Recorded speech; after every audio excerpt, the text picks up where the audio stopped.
Bonjour tout le monde, bienvenue sur ma chaîne. Alors aujourd'hui nous allons avoir comme promis une review Disney Store avec la Reine Blanche, Mirana, la Reine Blanche de Alice au Pays des Merveilles. Et franchement, tout autant que la Reine Rouge, c'est une véritable merveille. Franchement, je suis super fan de ces poupées. Et franchement, la Reine Blanche est géniale, son visage, ses cheveux, sa robe tous les petits détails sont travaillés pour vraiment nous faire revivre ces moments du film et franchement je trouve qu'elle est exceptionnelle. L'actrice c'est Anna Hathaway et franchement pour tout vous dire, même mon père qui ne se rappelait plus du nom de l'actrice disait qu'il lui rappelait l'actrice qui jouait Catwoman dans Batman, donc voilà, le dernier Batman, donc mais c'est vrai que c'est dingue de voir la ressemblance avec les personnages. On a presque droit à du travail comme les poupées Hot Toys, ce qui est plutôt impressionnant. Donc je vais vous la montrer un peu plus en détail et vous pourrez en juger par vous-même. Alors honnêtement, encore une fois, c'est une véritable merveille. J'ai été vraiment sous le charme quand je l'ai ouverte, que je l'ai sortie de sa boîte. J'ai trouvé vraiment splendide. J'adore déjà le personnage. Il faut savoir que la Reine Rouge et la Reine Blanche sont mes personnages préférés des films d'Alice au Pays des Merveilles et Alice de l'autre côté du miroir. J'étais très heureux qu'ils sortent des poupées chez Disney Store. Ça faisait déjà un petit bout de temps que j'attendais une matérialisation de ces personnages qui me plaisent du moins. Alors ici c'est vrai qu'au niveau du visage on a vraiment affaire à un merveilleux travail. On reconnaît parfaitement l'actrice Anna Hathaway qui d'ailleurs joue extrêmement bien son rôle. Alors voilà, ici on a la petite couronne dorée, qui est vraiment super bien détaillée. Donc c'est du plastique, on dirait des perles vraiment incrustées dedans, mais la couronne est en plastique et même assez souple.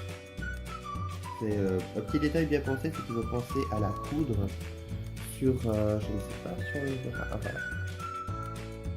Ils ont pensé à la coudre dans le cuir chevelu de la poupée, ce qui est plutôt pas mal parce que on risque de la perdre ou elle risque de tomber assez souvent. C'est souvent le cas pour toutes les poupées qui portent des couronnes ou des chapeaux. Alors oui, elle a la couronne parce que rappelez-vous qu'à la fin du premier film, à la chute de la Reine Rouge, elle est recouronnée.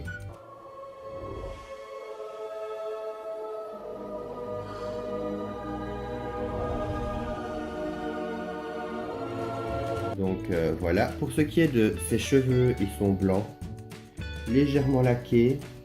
C'est même assez souple, ça ne colle pas aux doigts, tout comme la Reine Rouge. C'est vraiment un très beau travail et c'est d'une très belle qualité.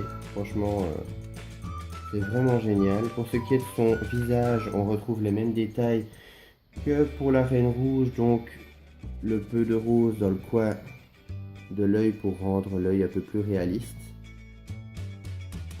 Elle a du rouge à lèvres rouge foncé. Elle a également un petit ras de cou en soie et on dirait une fermeture éclair dorée. Je n'arrive pas vraiment à dire ce que c'est, mais c'est vraiment du plus bel effet. Et quand on arrive à la robe, là on remarque vraiment la complexité du travail. On voit bien les petites, le tulle replié, les perles incrustées dedans, les dorures, les broderies. Rien que son corsage est une véritable merveille, c'est vraiment magnifique. Elle a des manches en tulle transparent avec des petits points argentés qui se finissent par de l'espèce de fourrure synthétique en plastique, parce que c'est plus du plastique.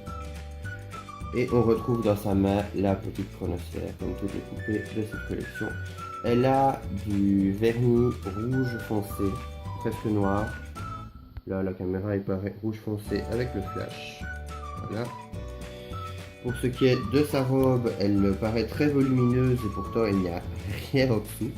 C'est même plutôt bien fait. Elle a un aspect de volume vraiment comme une vraie robe de princesse ou de reine ici en l'occurrence.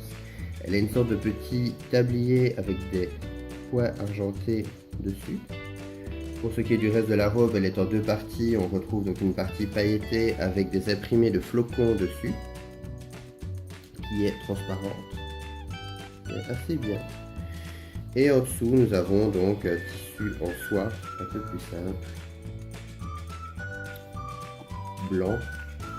Pour ce qui est de ses chaussures, elle a des chaussures un petit peu moins travaillées que sa sœur, qui sont des petites bottines grises claires, avec des lacets. C'est plutôt joli et je trouve ça assez classe. Franchement, je trouve que c'est bien fait. Pour ce qui est de l'arrière de la poupée, on remarque donc le tombant de ses cheveux, qui est vraiment superbe. Franchement, j'adore sa chevelure, c'est vraiment génial. Alors, pour l'arrière de sa robe, on retrouve, donc, c'est fermé par un velcro. Mais même au niveau des détails, ça ne coupe rien. Elle a un petit nœud à l'arrière de sa robe, qui ne se remarque presque pas. Et voilà, je suis totalement fan de cette poupée.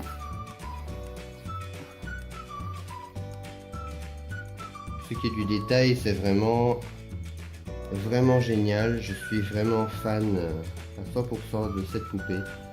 Tout comme sa sœur, elles font vraiment partie de mes plus belles pièces de collection.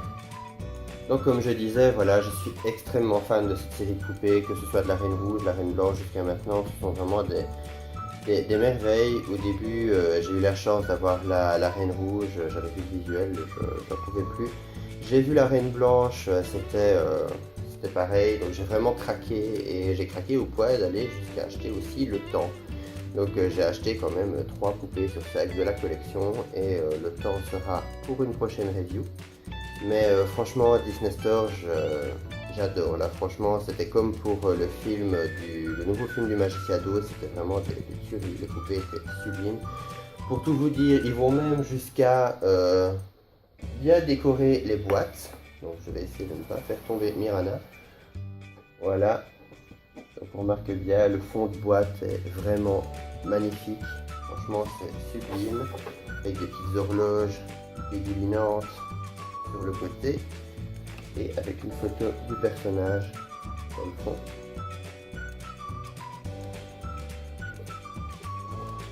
Voilà, donc même le travail de la boîte sont merveilleux, franchement, ils sont vraiment magnifiques. Pour ce qui est encore une fois du socle, ici c'est un socle que j'ai rajouté pour la review, donc comme je l'ai dit la dernière fois, les poupées n'ont pas de socle. Et j'ai vraiment un gros coup de cœur pour ces poupées. Donc si vous aimez encore une fois ces poupées d'Alice au Pays des Merveilles et Alice de l'autre côté du miroir, ne traînez pas, allez sur disneystore.fr. Elles sont à 35,95 € je pense. Oui, 35,95 €. Donc allez-y parce que le chapelier n'est déjà plus disponible et à mon avis les 4 qui restent ne vont pas tarder à partir. En tout cas, merci d'avoir regardé cette vidéo. Si vous avez aimé, n'hésitez pas à partager, liker et à commenter si jamais le cœur vous en dit. En tout cas, passez une très bonne soirée et je vous dis à bientôt pour de nouvelles reviews.